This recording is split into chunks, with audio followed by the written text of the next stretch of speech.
Hi guys, welcome to another episode of VEGBATE where I take common excuses made against veganism and I respond to them. So today's excuse is veganism is too expensive. Beans, rice, and potatoes are considered the poor man's diet, and they happen to be vegan. The only reason people can afford animal products in our first world country is because animal products are subsidized to make these products cheaper. So why does a salad cost more than a Big Mac? Because upwards of 70% of animal products are subsidized by the government, but only 0.40-ish% is put towards fruits and vegetables. The funny thing is, then your government goes and puts out, oh yeah, here's what you should be eating the most of. The most is grain, and then vegetables and fruits, and then meat and dairy products, and then sugars and oils. And it's like, shouldn't you match the subsidizes with what you're recommending so people can actually afford to eat that way?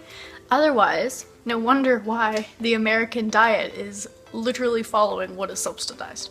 More people are eating way more dairy and meat products compared to vegetables. Like, almost no one is eating enough fruits and vegetables. I don't know the exact statistics because I don't have them on hand right now, but it's a crazy amount of people are not eating enough vegetables. And you know, other plants can be more expensive than like the poor man's diet, such as foods that are out of season, fresh produce that's out of season, superfoods or specialty vegan products, or foods that are not bought in bulk or on sale. But these are not much more expensive than animal products, even with the subsidizing.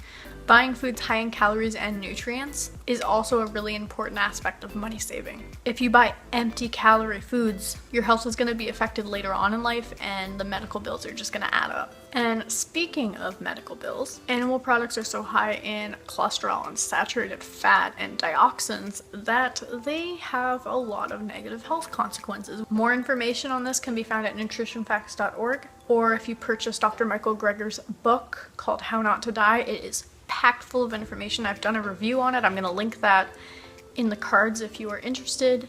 It has a crazy amount of information, and it's in no means about veganism. It's about an evidence-based diet that is preventing diseases every day, and reducing diseases and even curing diseases in some cases. Vegans just happen to cite his book because he is recommending a plant-based diet, which is what vegans eat, but he is in no means writing the book about going vegan to save the animals and blah blah blah blah blah. He's just talking about the health aspects of eating a plant-based diet. And you must understand, while you're lucky enough to have food, someone else is unlucky enough to starve. Because, unfortunately, the current paradigm allows this to happen. We currently grow enough food to feed 60 billion plus livestock animals. They never miss a meal. Yet we struggle to feed a mere 7 billion humans. And I say mere because we're feeding 10 times the amount of animals. We're feeding about 60% of the world's crops to livestock that are then slaughtered. And then we're growing even more food to eat with those dead animals, when we could just eat the cereal crops ourselves or replace the crops with other crops. The amount of feed it takes to grow 1 pound of beef would be enough to feed 20 people on a plant-based diet that would otherwise starve. Mike the Vegan actually has a great video on this 100-person island design, and it basically downsizes our population to about 100 people, and it shows what supplies those 100 people need, what they're taking from the earth, and the effect it's having.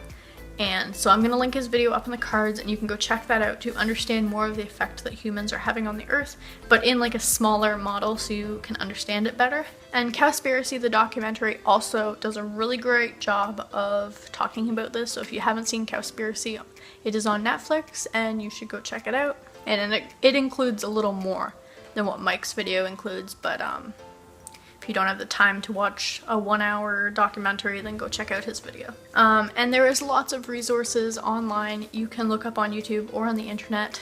How to live on $1 a day, how to live on $3 a day, how to live on $5 a day, and it's gonna have all these recipes and meals that pop up that will help you save money.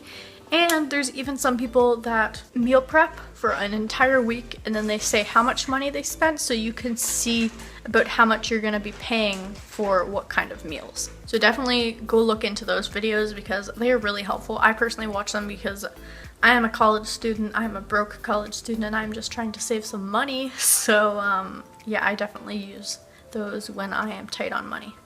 This is the end of the video, and I hope you learned some things, and I will see you guys in another VEGBATE episode. Goodbye.